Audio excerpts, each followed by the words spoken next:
Hello and good morning to our listeners from around the world. I want to welcome you again to another edition of This Morning with Soulivity, broadcasting live from our studio right here in the nation's capital, Washington, D.C., and on KMET 1490 AM radio in Southern California. Listen, we have a great show for you today, but I'm going to introduce myself first. This is Brian Wesley Johnson. And of course, I have to also introduce my amazing co-host, Sheila Applegate. Good morning, Sheila. Good morning. How are you, hon? I'm doing awesome. This is just It is a good day today, it's isn't a it? good day. It is a good Yeah. day. Yeah. How was your weekend? I'll go there first because I know you always have like jam-packed things that are happening over the weekend. Well, we had fractal illumination gathering on Mm, Saturday, mm-hmm, and mm-hmm, I don't know mm-hmm. why, but it was like one of the best ever so far. Everyone was so happy and connected, and we had participants from the age of 17 to 77. And so it was just such an Wow. incredible energy. And then I woke up yesterday and the the energy healers oracle, which Mm-hmm, the fractal illumination is a part of, mm-hmm. was released early. So Woohoo. our book was released. So it's been exciting. Yeah, and so we're going to be talking about that during our Soulivity shameless plugs Yeah. moment later on in the show. I'm so excited about today. Me too. Um, um, we've got a great guest, a great topic. I think that everyone who's going to be listening in today is going to be amazed at what you're going to learn specifically about the sport of lacrosse. But I've got to get to introducing our special guest for today, who is just an amazing man. And we were having conversations offline before we started the show, and my mouth was dropping and then dropped some more and then dropped some more as he was talking about different things. So why don't we go ahead and introduce him, Sheila? Neal Powless is an all-American, all-world, and professional champion lacrosse player. He is also the first Indigenous head coach to a European national team, the Dutch national lacrosse team. Now, Neal has taught courses and presented around the country for nearly 20 years about Indigenous culture and value systems. As co founder and co owner of Indigenous Concepts Consulting, a firm that he currently runs with his wife, Michelle, Neal helps to bridge Native American ideals and culture with organizations and individuals all over the world. He is an international public speaker, as well as the current ombudsman for Syracuse University. And so, with that, it's my pleasure to welcome to This Morning with Soulivity, Neal Powless. How are you doing, Neal? I'm doing great.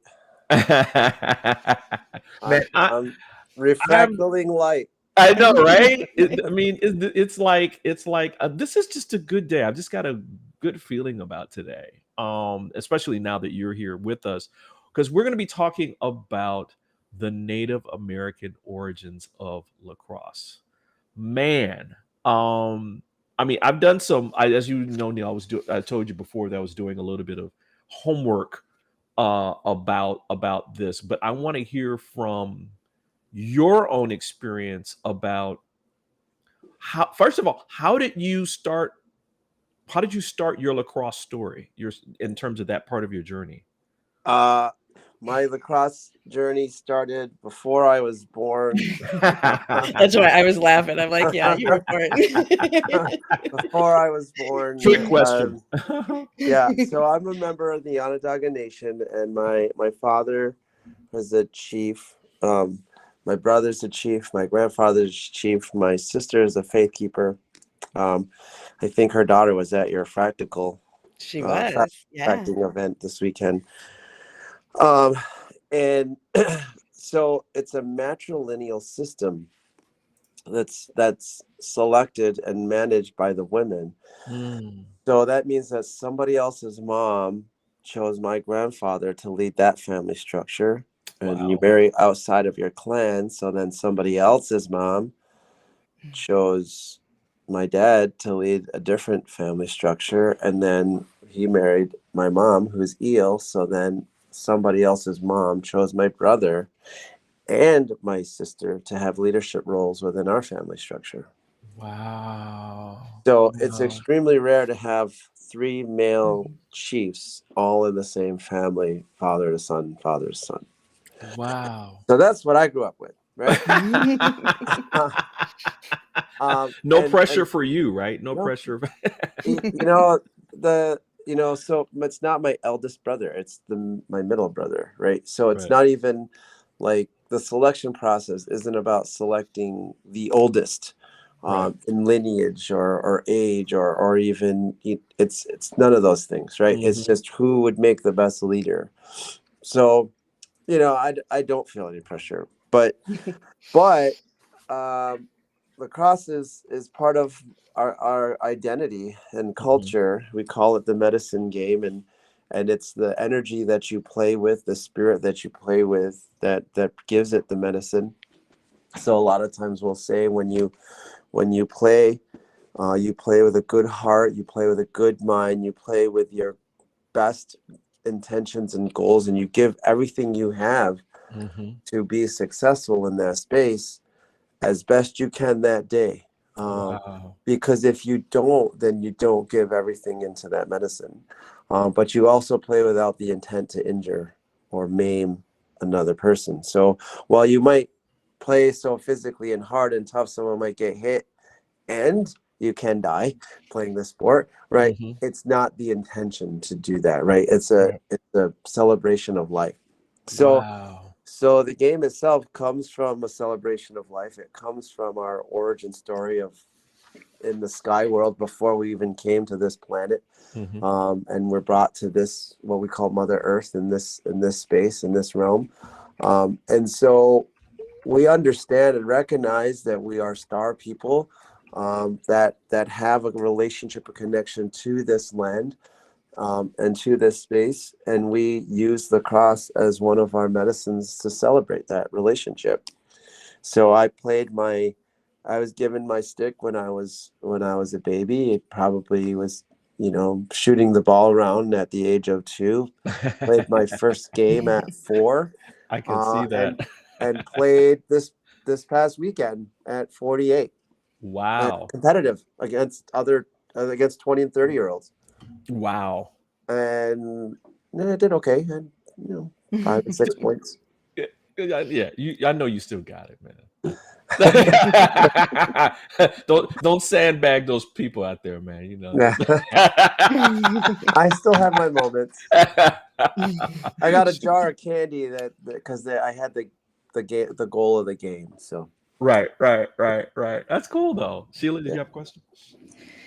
Well, yeah, I want to just kind of hone in on the whole story, the origin story. Like you said, it came from Sky World and is part of the Haudenosaunee culture. And I think that origin from your sacred game to what lacrosse is now in the United States and around the world has maybe two different perspectives, right? You shared a little bit. Can you share a little bit about how it became an elite sport and then also how it has reached other countries from its sacred space?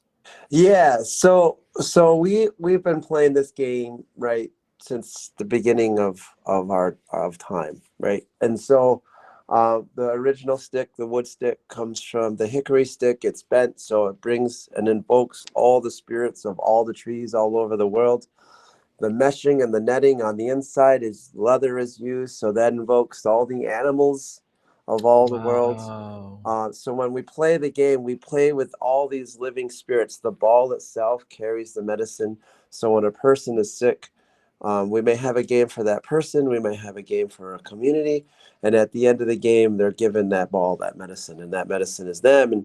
And any male or female can be sick and ill and need a game, right? And there's different processes that let you know that that's your medicine, right? Just like any other medicine calls to Mhm. you, right?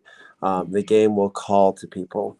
And I learned it would be special to me when I was 7. And so when we play the medicine game, it's all ages. Everyone plays against each other. And my grandfather passed away when I was in 5th grade. So it must have been 4th grade. So that would be, I was 9. I thought I was 8 or 9. And we had a medicine game in his yard. Wow. And so that meant all the men showed up and everyone's playing and I'm playing, right? And you have to have your wood stick there and all Right. stuff. And by this time I'm playing Canadian box lacrosse in the summer, right? Mm-hmm. And I hadn't had a goal in a box lacrosse game up to that point, right? So I wasn't the prolific scorer I am today. Right? I was just kind of the guy, just running around, just Mm-hmm. playing, having fun. And there's this medicine game going on, and everyone's, that we call it Dehonchikwa Ace. It means in Onondaga, and that means to bump hips. Mm-hmm. So it's physical. Oh, That's in yeah. the name of the game. We're gonna bump hips. We're gonna hit each other. Right. So everyone's bumping hips, and they're hitting each other. And there's this little old me standing there, and the ball flies over the group, bounces, and goes right to me, and I catch it. And I throw a couple little fakes and scored a goal in my grandfather's medicine game. Wow. How did that feel for you? Now it makes me want to cry. I Right? can imagine. Yeah. I can imagine. And then my father had a stroke, and he was in a wheelchair for a number of years at the end of his life. But he played in a medicine game in his 70s, late, 75, 77, somewhere around there. Like I said, all ages, all men. So he's playing against teenagers, against men in their prime, right? Mm. And he has 2 goals, and he assists the 3rd goal to my brother, the one who's a chief, not the other brother. And that ends up being the last physical medicine game he plays. Wow. Yeah. Wow. And so when we're buried with our wood sticks. And they say that when we play the game here in this realm, that the medicine game is being played at the same time, in spirit world, when we play the medicine game here. Mm-hmm. So we say that there will be a game that's played when we arrive in the spirit world, and we'll be the captain of the team that day. So, Wow.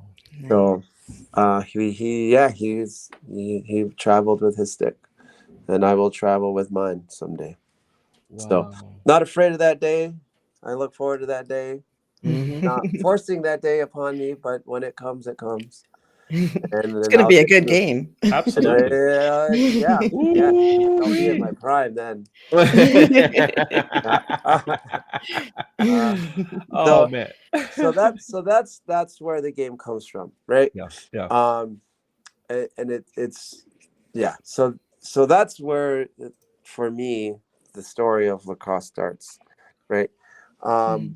And the story of lacrosse in the modern era starts when, in the colonization in different countries coming to these lands, being introduced to the culture, the people. We shared our who we were, our resources, and we shared our spaces, and we shared our ways of celebration together. Mm-hmm.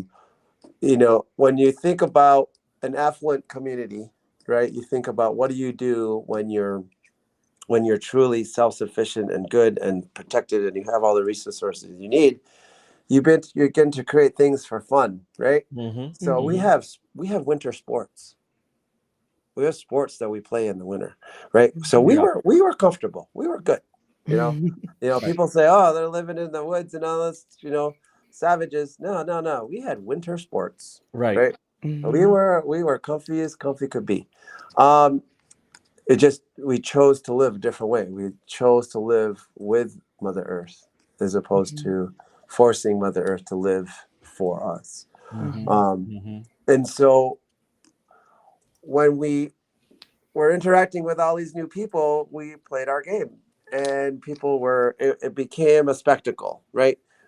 Because it is, a physical game. It is violent. There's lots of hitting, and it's exciting, and you're screaming and yelling and oohing and ahhing and all this fun stuff.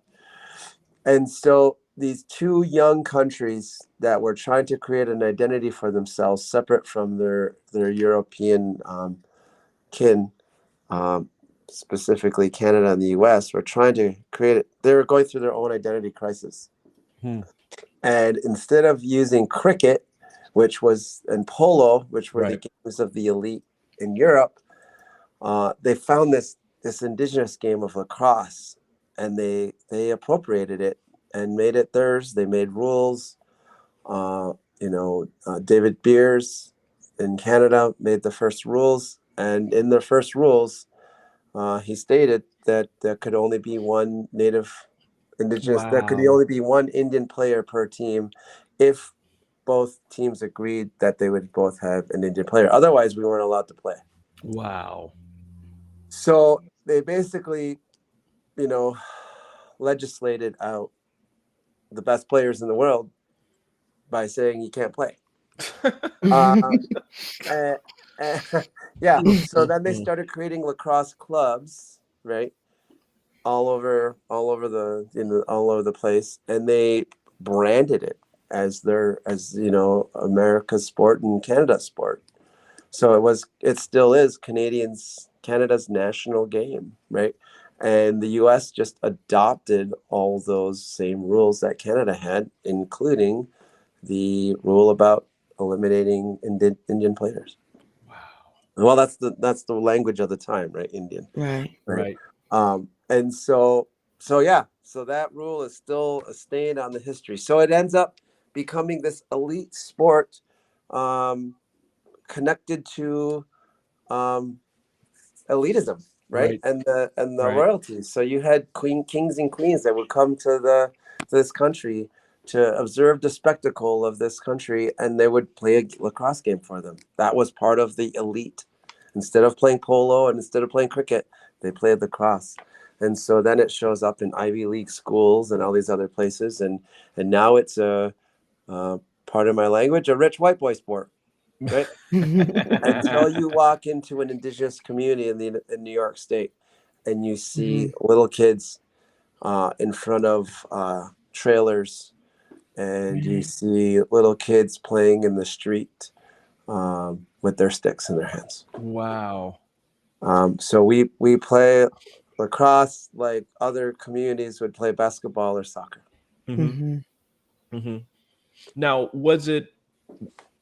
you have had this really great career as a professional playing lacrosse, both here in the States, but also abroad, right? I mean, as a coach. Yeah. Yep. Tell me about that experience, like being in the Netherlands of all places, which I did not know lacrosse was actually big there. So you're teaching me a whole lot this morning. Tell me about that experience and from the stick being in your hands as a baby to now coaching the Dutch national lacrosse team. Well, I have to acknowledge my mom and dad for that. Gotcha. So they really inspired me to follow my dreams. I'm the youngest of four. We had small rules, right? They had little phrases that are really interesting. I swear, I think my dad was part of Illuminati or something, some kind of secret society or something, because you read manifestation books and things like that, and he spoke that way. But it also come from our culture, so he was connected to our culture, which also spoke that way. And I do know that there are secret societies that took some of our indigenous thinking processes and incorporated them into it, such as the Freemasons, right? So the power of manifestation has been something that we've always had within indigenous culture and community. So, and it shows up in ceremony, right? So my parents really kind of inspired me to really dream and to explore what those dreams would be, along with these interesting little rules here. There's no such thing as good or bad consequences, just choice and consequence. Ooh, I remember that one. Yeah, right. You stung me with that one. I remember that one big time. Yeah, because and that's just, it really fits really well with manifestation, right? Because it's not really about attributing consequence. It's just choice. Right. You have a goal, and that's your goal, and so you make choices to achieve that goal. Mhm. So Sheila knew me as in high school. I was a very driven kid. I didn't participate with a lot of my other friends that were doing other things that would get in the way of my goal.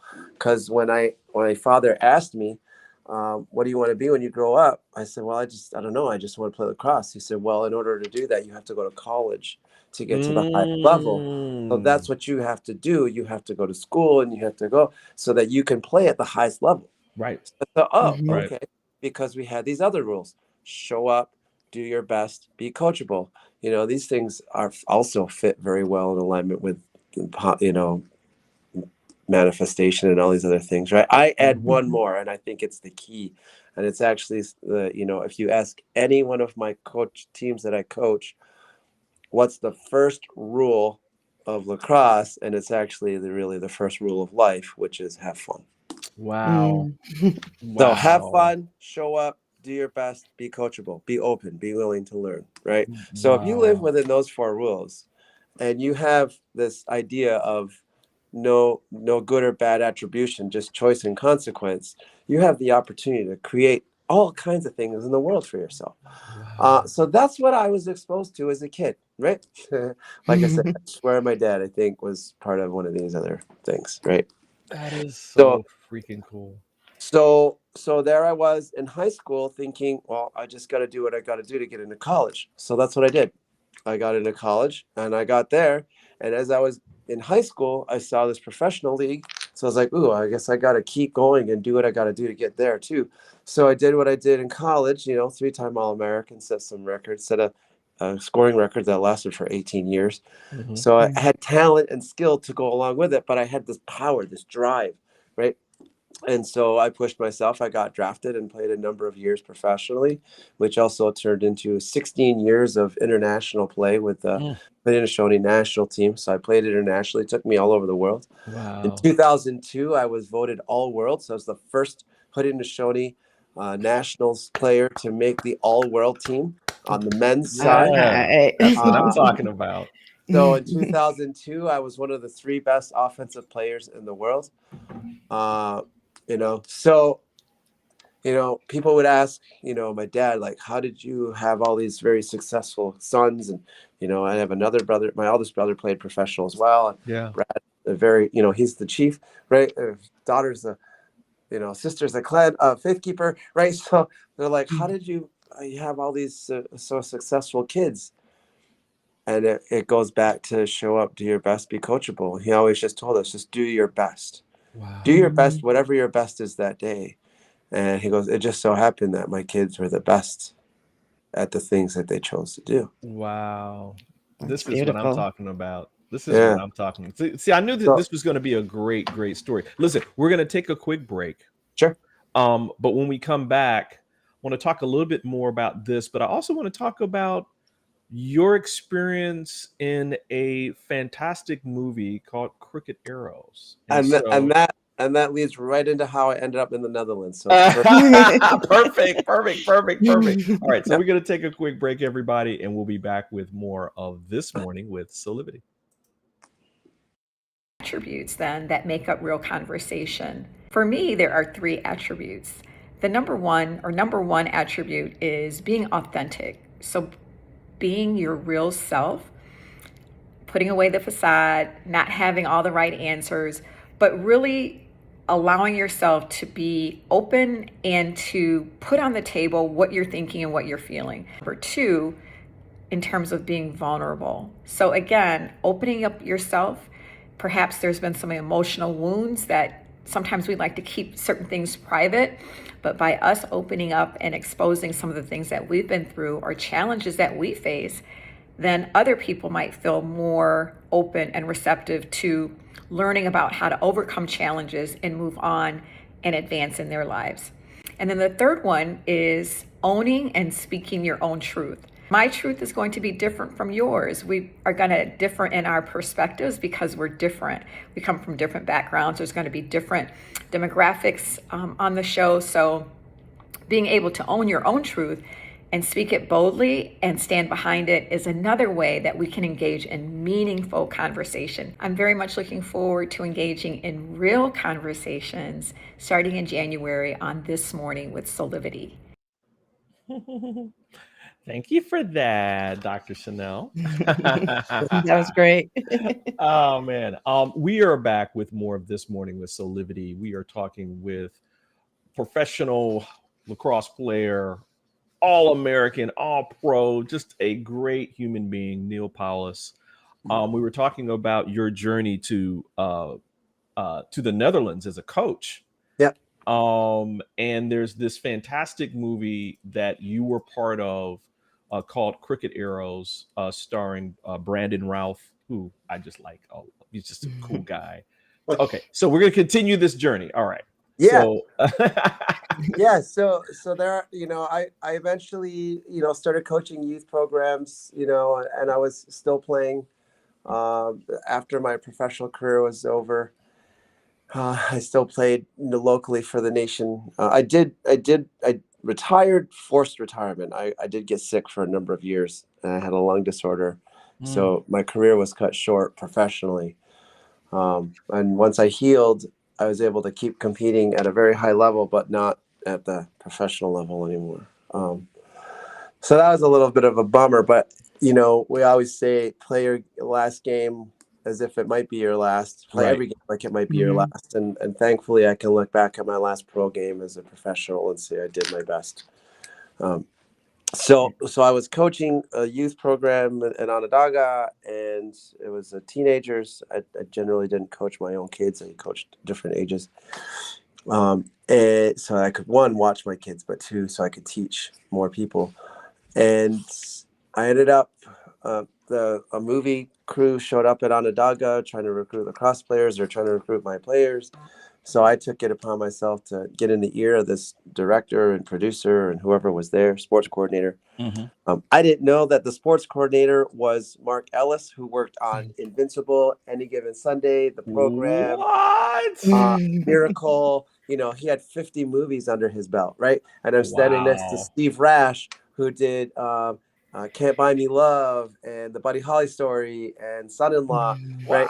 And the producer of Biodome and Priest, and right. So I'm literally standing next to Hollywood royalty, and Brandon Roth, right, like you said, Superman, right, was the main character. And I just decided to drop a little knowledge on him about the game of lacrosse if they're making this sport. They invited me in to be originally a cultural consultant. They asked me to run a drill. And I said, well, what are you looking for? They told me what they're looking for. I ran one drill. They pulled me aside and said, you ran, we've been here for a day already. You ran one drill and we already know who we want to cast. How did you do that? Wow. So they said, do you want a job? And I had heard terrible things about their script. Terrible, terrible things. Really bad culturally. I kind of was pretty honest with them. I was like, look, I heard some really bad stuff about your script. And they said, no, we know we need you here to help us fix it. So we're going to hire you as a cultural consultant, but we want your advice on scripts. So I read it that night, gave them some notes, about 6 or 7 pages of handwritten notes, and they incorporated a lot of those notes into the final film. And we went through, I don't know how many edits from the script at that point, maybe 10 or 15 different, I think about 15 additional edits. So we had white, blue, green, pink, orange, white 2, right? And then white 3, right? Like we literally, I mean, it looked, the script looked like a rainbow at the end of the,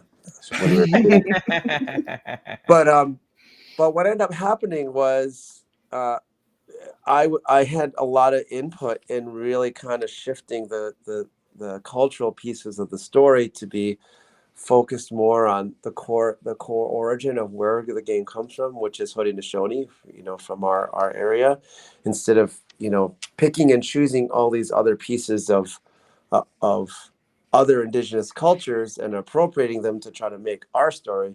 We just took our story and took the cool stuff within it and let it out, right? And so it was a really interesting exercise in can that be done? And by the end, the other producers are saying, oh yeah, this is our movie, and our secret sauce is all the cultural pieces to it. It's basically it's the Lacrosse version of the Bad News Bears or Right. Mighty Ducks. You Okay. know what I mean? Okay. Like, Right. Right. Right. Right. um, Right. but it's done. It's Hollywood. You know, like I said, Invincible, Miracle. You know, the program. You know, it's a Hollywood film. You know, it's a major motion picture film, even though it's an independent. And most people, you know, they're thinking, oh yeah, independent film, and then they watch it and they're like, whoa. So Fox picked it up for domestic, and Sony picked it up international for distribution. It's just to tell you Nice. how quality the That product. is cool. I mean, wow. Yeah, Wow. Yeah. and there's a lot of great stories that I can tell that are associated with that production. You know, it was a really fun production. But you know, at the end of the day, I did it for the guys that they casted, because if they had done that original script the way it was originally written, they wouldn't have been allowed back into our communities. They would have been called sellouts. And now, Wow. when you watch the film, they're celebrated. Right. Oh, That's that's That awesome. makes me want to cry, right? And yeah. then I could tell you about 10 other stories that'll make you want to cry, right? But one cool thing is I got to be Brandon Ross, private tutor on lacrosse. So we spent a lot of time together on the field working on his stick skills and different things that he was going to do for the film. So I was kind of, you know, not only did I feel like the inspiration as I read the character description, but I also had an opportunity to kind of input on his character. You know, what do you think in here? What do you think in there? That kind of stuff. So that was pretty cool to kind of experience with him. Yeah, that's awesome. So we decided to time the international launch with the European Championships, which were being held in Amsterdam that year. Oh, wow. So we traveled to Amsterdam. We did the European launch. I spent a month in Amsterdam promoting the film, you know, working with the European Championship and all that stuff. And so we invited everyone from the tournament to go to one of the oldest theaters in the city. We watched the movie. Everyone loved it. It was great. I got to meet all the organizers and managers of the Dutch field lacrosse team, and it was great. And then afterward, apparently the coach for the field team had lied about who he was. So he had the right name. Yeah, he had the right name, but he was not the two-time All-American from Johns Hopkins that he was saying he was. Oh, are you I serious? am serious. It was a crazy, crazy moment of identity theft. Wow. And so once it came out, because lacrosse is a small community and we all look after each other and try to Right. each other, the Dutch team asked their assistant coaches if anyone of them wanted to take over the team, and they all kind of said no. But one of their assistants is a really good friend of mine, and he came up to me and said, let's have lunch. And he said, you want to be coach? And I was like, I can help you find somebody, because I was working with the Haudenosaunee national team. Right. And then he comes back to me and says, well, I talked to everybody and the job's yours if you want it. And I was like, what? And he goes, think about it. He goes, if you're coaching the Haudenosaunee Nationals, what are you going to do? Travel to all the other nations that you already travel to every year? He's like, what are you going to do if you coach the Dutch team? You're going to travel to Europe every other year. And I was like, good point. I'll say yes. Wow. So I said yes, and I coached the field team in 2014 in Denver in the World Championships. I think we finished 17 in the world that year. Wow. And then I coached in the Europeans in Hungary, Budapest, Hungary, and we finished 7th in Europe that year. Wow. And then I transitioned over to the box team in 2017. So we played in Turku, Finland, to which we were 19th in Europe. We were still working on developing. Right. And then we played in the 2019 World Championships in Vancouver, and we finished 8th in the world. Oh, wow, that's nice. incredible. Yeah. Yeah. So we are currently ranked number 8 in the world. We had our European Championships last year in Germany. Delays with COVID.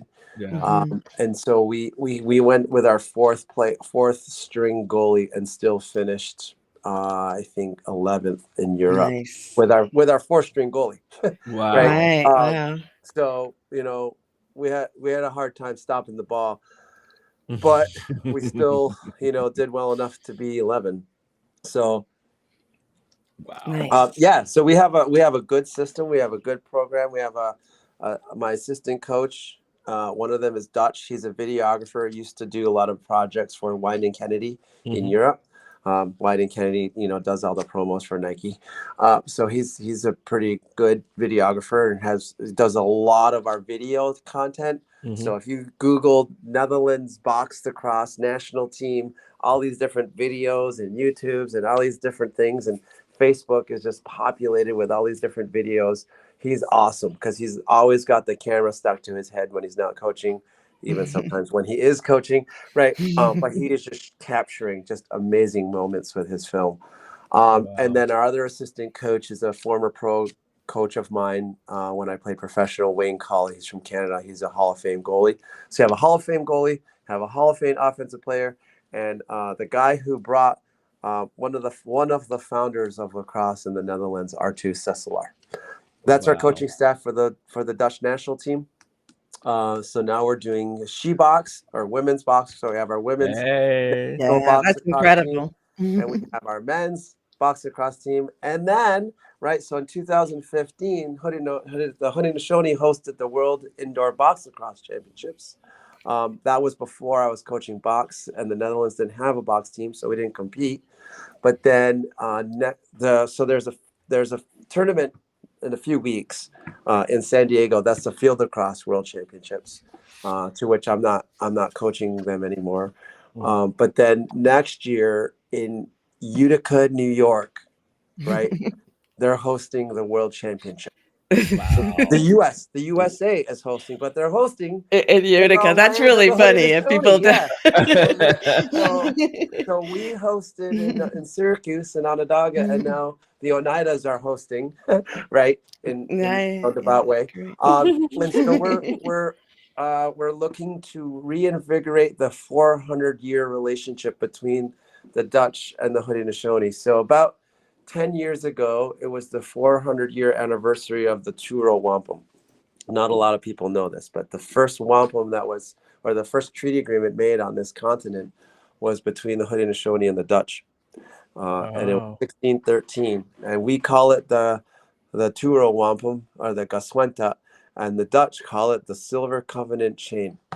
Now when we made that relationship, we agreed that all there's 2 rows of purple on a palette of white. So there's 3 white rows and 2 purple rows. And so 1 purple row. So we had a lot of conversation, right? And we had, obviously we had to spend some time to figure out a dialogue to understand each other. And once we did, the Dutch wanted to call us son and call them father. And we said, no, we're equals. And so this belt represents 1 purple row, goes from one end all the way through straight to the other, unencumbered, and that represents the Haudenosaunee in their canoe and their laws and their ways of life and their people and their all of their rules and regulations and religion or spirituality or however you want to call it, right? Ways of life. And then the other purple row that runs all the way through straight represents the Dutch and all other European white saltwater people that come over from the saltwater. It represents them in their steel ships with their laws and their rules and their regulations. And it's an agreement that we would travel this river of life together. And the white rows represent peace, friendship, and forever. And that we would travel this river of life together as brothers and sisters. And at no time do these lines cross. So we would never jump into someone else's boat and to impose laws or regulations on the other. That's the agreement that we made with the Dutch, and that they would share that with every other person, any other group of people that followed them. And so the Dutch never broke that treaty. But I can't say that for the English or the French or the Canadians or the Americans. That treaty is broken basically daily. I think about what would have happened if that treaty had passed over to these other, Well, we're, it you does. know, It does, because it's in the Constitution that all treaties made before this are the law of the land. So oh, this well, Well, treaty that there you between really the go. should. Dutch is Yeah. actually a viable, alive law that is broken every day by the United States and Canada. Wow. Yep. Wow. Yeah. So She, so the Dutch and myself are the Dutch team. We're working on trying to commemorate and celebrate this 400-year relationship. R2 Mhm. just sent me a video yesterday. Basically, and in the video itself, it's called "We Will Know Each Other as Brothers." Mm. Wow. And so so we're working on trying to create, you know, it's going to cost the team, you know, over $200,000 to come over to Europe. So we're trying to find sponsorships and funds to help support this travel, because basically what happens is every player pulls money out of their pocket to travel over. So Right. so all the funds that we can generate and create to support our team takes that, you know, we have situations where we'll have the roster and then Mhm. guys can't go to the team because they can't afford it. Well, if you give us that information, we will So make we have sure a that, well, yeah. we have a website. It's Mhm. boxlacrosse.nl. So box That's box Uh-huh. lacrosse lacrosse.nl. Mhm. There's a link you can click, support us, right? And there's all kinds of media and the women's team and all that stuff. You can contact us, and pictures of myself and Hey, R2 has pictures of us. We travel whenever we go to our tournaments. We actually take the Two Row Wampum flag with us. look So at these handsome folks right here. yeah. So it scrolls through and you'll see the team picture, and there's one that has me and R2 holding the Two Row Wampum flag, and then behind it you have my son, who I took with me to be a support staff, and he's also holding the Haudenosaunee flag. So Wow. so yeah, so we are commemorating this 400 plus year relationship every time we travel, every time we play. We celebrate that. We try to connect to the Haudenosaunee national team every time we have a competition. So we got to scrimmage them in 2019, and then we have a whole new, because they're coming into Haudenosaunee territory and into Utica. We're talking to the Mohawks, and we're talking about doing training camp in Onondaga, but we're talking about doing a lot of really cool cultural things to commemorate that relationship. I just did a podcast with Waldemar Tornsta. Mhm. He's a Dutch celebrity, so he did a podcast over there. I could share it with you. Wow. And so I talk about kind of some of the things that we're going to do. And he asked, "What's the secret? What's the special thing you're going to Mhm. do that's going to be like what our ancestors went through 400 years ago?" And I said, "I guess you'll have to as a player, you'll have to make the team to find out, right? Or be a large enough donor and supporter of the team to be able to participate in this relationship that we're creating." So, Oh you man. know, so we're looking at connecting with anyone who has Dutch heritage. We have tryouts coming up in North America for the North American players in September in Utica. So Mhm. we're looking for sponsors for that, and then we're also looking for sponsors for the actual World Tournament next September in You know, beautiful. 2024. Neal, this has been so cool. I first want to say you're coming back because you wrote this great article a couple of years ago about um as an ombudsman, how you're bringing this message of healing to a polarized world. So I would like for you to come back and talk a little bit about that next time. Would you come back and talk? Absolutely. Yeah, no, I'd be happy Yes. to. You know, I incorporate a lot of my indigenous thought and indigenous training, and I've done a lot of training. And, you know, I've trained in cellular cleansing, and I've trained in Yeah. quantum healing and soul retrievals and all these other cool things. Yeah. And so I don't outwardly tell people I'm using this energetic process to help heal people through conflict, but it's Yeah. certainly something that I do every time someone comes into my office for ombuds work. as they're working through their own conflicts underneath, I'm running this energetic theme to clear their space so Oh, they can find wow. resolution. So Wow. I'm constantly doing stuff like that, That is do it daily. fantastic. Oh, Yeah. man. Thank Yeah. you so much for Wonderful. being here. I mean, this has been great. I mean, I learned so much about now I want to go out and get a stick, you know? Yeah. Yeah. So don't be surprised You if have I to wait and get a traditional one. Well, Come up and yeah, visit. exactly, exactly. I have to get Yeah. I can't care, I can't go up to, Sports Authority and get like a stick up there. I got to get the Well, you real deal. can, but I You can, but it's yeah. not the same, right? Yeah. Listen, we're gonna take a quick break, and when we come back, we'll have some final thoughts from me and Sheila, and some shameless plugs as well. Neal, thanks again for being here, bro. I Thank appreciate you, it. Thank you Neal. for the opportunity. And yeah, I look forward to coming back.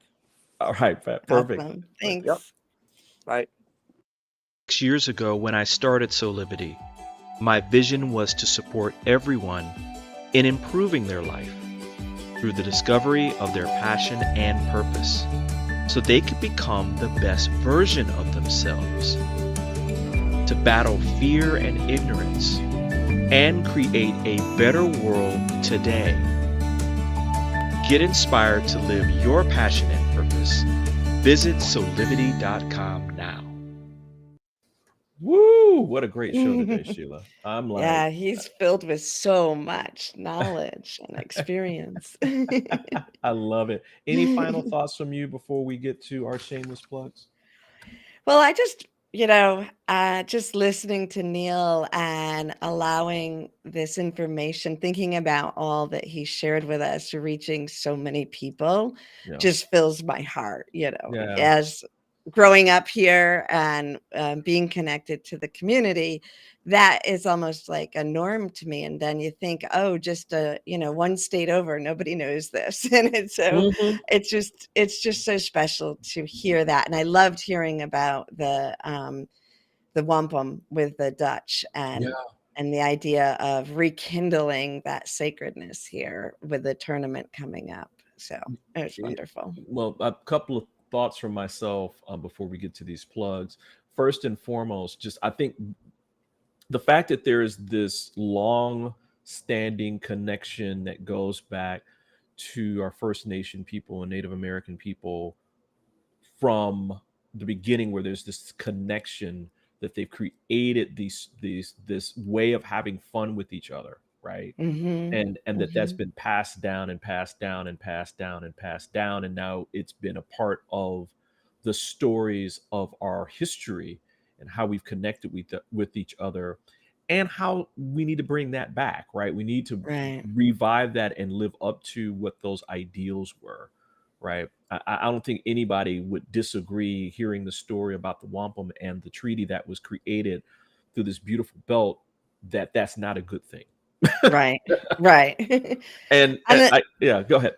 Well, just also thinking about the lacrosse as medicine, right? Yeah, It's exactly. community and it's medicine, and how have we taken sports from that in so many ways and turned it into more of that war frequency. Right, exactly.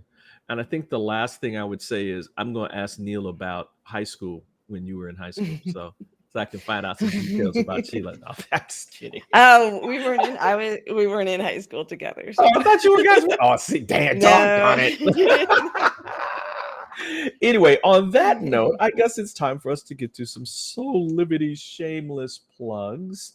And Sheila, you've got some cool things that are happening right now in your world. You talked a little bit about it earlier. Yeah. And I guess first and foremost, the new book is out for the. It is. Yeah. So the Energy Healers Oracle Tools for Total Transformation. We got the link up for you, and it's on Amazon. I think the next day or two, you can get the e-version, the Kindle version, which you can play on any device for only $1.99. So that's exciting. And this is a really incredible book of several different healers around the world who share their technique and their story. So Zach and I tell the origin story of fractal illumination and some tips on how to adjust to the shift going on in our world. And our chapter, we do it in a really fun way. We go back to that moment from the spirit guide's point of view as that information and energy was downloaded into us surprisingly one night. So it's a lot of fun. And there's so many other incredible stories within it and techniques to learn. That's cool. And what's cool is tomorrow on the show, we're going to have Angela Aurora, right? Who's going to be speaking about the this head as well. author. Of that book as well. So stay tuned for that as well. And coming up in a couple of days, Matrix of Illumination. The 8th of them each month is becoming one of my favorite days. So on June 8th at 8 p.m. Eastern time, right here on Soulivity Aspire, I will be doing the monthly Matrix of Illumination, where we come together in community, and I'll guide you through a meditation and then open up for the divine and bring forth messages that are meant for the people who are there and the people who will join us later. Woo! I love it. I love it. I love it. I'll be there on Thursday. All right. Yeah, because we're going to focus a little on the divine masculine and divine feminine after our show last week. So that'll be fun. So there's hot times in the summertime right here on Soulivity with everybody who's part of it, all our collaborators. Thank you, Sheila, for that. Thank you. Listen, we're running out of time here. Just wanted to let everybody know to listen, follow us on social media.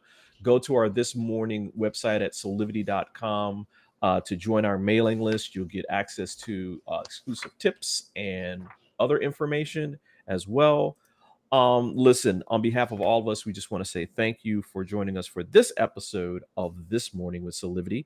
We hope that you come back and join us every weekday at 8 a.m. Eastern for our live broadcast, or you can listen in at 9 a.m. Pacific time on KMET 1490 AM for all of you on the West Coast, Thursday and Friday. So with that, until next time, keep having real conversations with passion and purpose, and create that life full of high quality living today. We'll see you next time, everybody. Bye for now.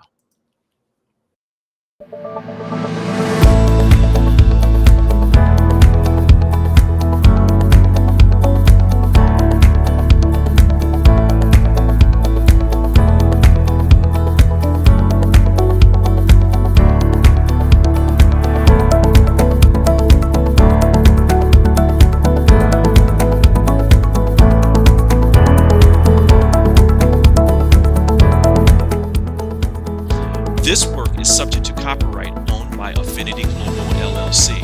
Any reproduction or republication of all or part of this is expressly prohibited unless Affinity Global LLC has explicitly granted its prior written consent.